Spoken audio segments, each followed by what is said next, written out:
여러분 안녕하십니까? 숨가쁘게 진행된 대선이 끝나면서 도내 정치권의 관심은 이제 내년 지방선거를 향하고 있습니다.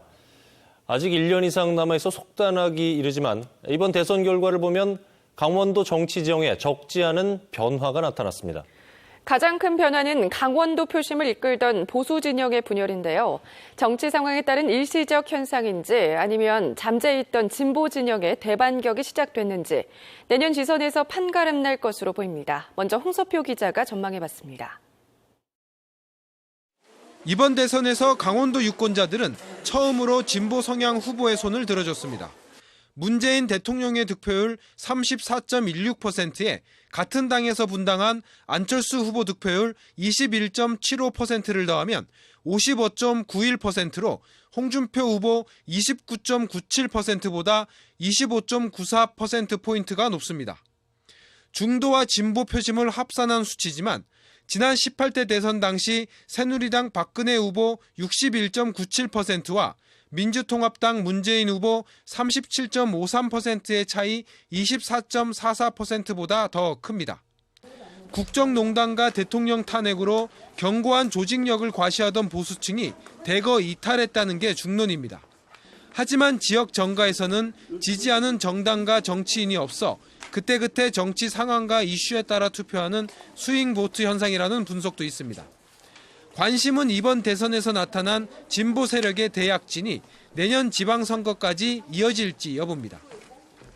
대선과는 정책 선택의 이슈 자체가 다르기 때문에 또 지방선거는 굉장히 조직력이 우선되는 선거입니다. 지금과 같은 진보 성향의 정당 득표율이 지속되는 것은 기대하기 어렵다.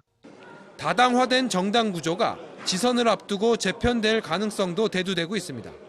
지금의 구도라면 또 패할 수밖에 없다는 보수 진영의 위기론이 합당론을 부채질하고 있는 형국입니다.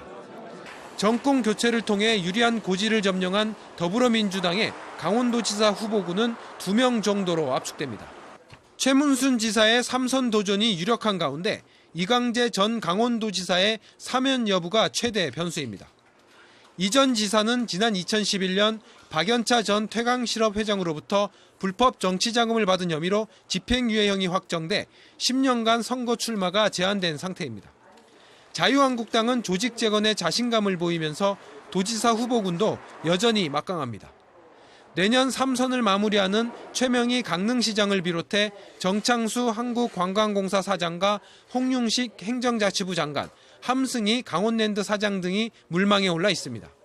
이들은 모두 영서보다는 보수 성향이 강한 영동 출신이라는 공통점이 있습니다.